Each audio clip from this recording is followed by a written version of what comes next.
আপুনি জানেনে গোৰ্খা সৈন্য কোন দেশৰ পৰা উদ্ভৱ হৈছিল? নেপালৰ আটাইতকৈ পুৰণি মন্দিৰ কোনটো বুলি মনা হয়? নেপালৰ জিলা কেইখন? আৰু নেপালৰ প্ৰথম প্ৰধানমন্ত্ৰী কোন আছিল? এনেকুৱা ধৰণৰ বিভিন্ন প্ৰশ্ন আৰু উত্তৰ এই ভিডিঅ'ত আলোচনা কৰা হ'ব। আপোনালোকৰ এটাই অনুৰোধ, ভিডিঅ'টো সম্পূৰ্ণকৈ চাব। ভিডিঅ'টো ভাল লাগিলে লাইক এটা কৰিব আৰু চেনেলটো ছাবস্ক্ৰাইব কৰিব। তেন্তে আহক ভিডিঅ'টো আৰম্ভ কৰোঁ। নেপালৰ আটাইতকৈ পুৰণি মন্দিৰ বুলি কোনটোক মনা হয়?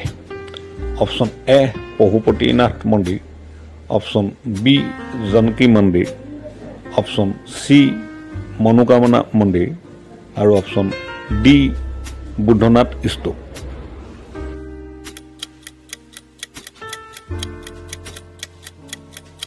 উত্তৰ এ পশুপতিনাথ মন্দিৰ। নেপালৰ আটাইতকৈ ডাঙৰ শিল্প কোনখন?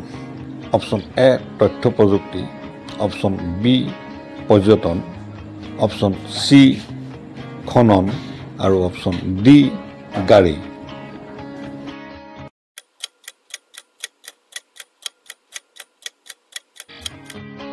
উত্তৰ বি পৰ্যটন। নেপালত কিমানখন জিলা আছে? Option A 72, option B 77, option C 80 আৰু অপশ্যন ডি 65।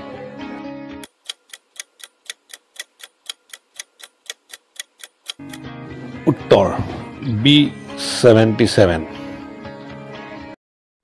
গোৰ্খা সৈন্য কোন দেশৰ পৰা উদ্ভৱ হৈছিল? Option A Bhutan, option B Nepal, option C Bharat আৰু অপশ্যন ডি চীন।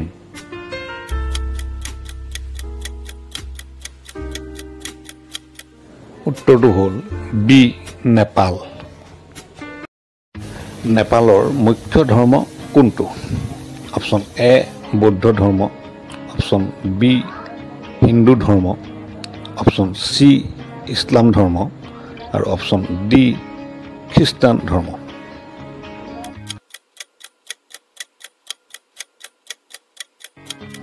উত্তৰ বি হিন্দু ধৰ্ম। নেপালৰ আটাইতকৈ ডাঙৰ নদী কোনটো? Option A Gandaki, option B Karnali, option C Tamur আৰু অপশ্যন ডি বাগমতী।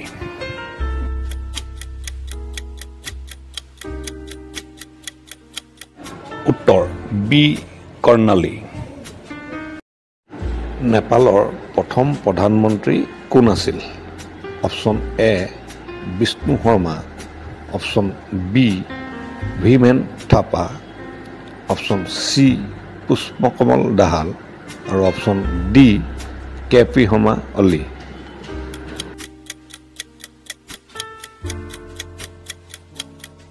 উত্তৰটো হ'ল ভীমসেন থাপা। প্ৰশ্ন হ'ল নেপালৰ ৰাষ্ট্ৰীয় ক্ৰীড়া কোনটো? Option A cricket, option B football, option C kabaddi আৰু অপশ্যন ডি হ'ল ভলীবল।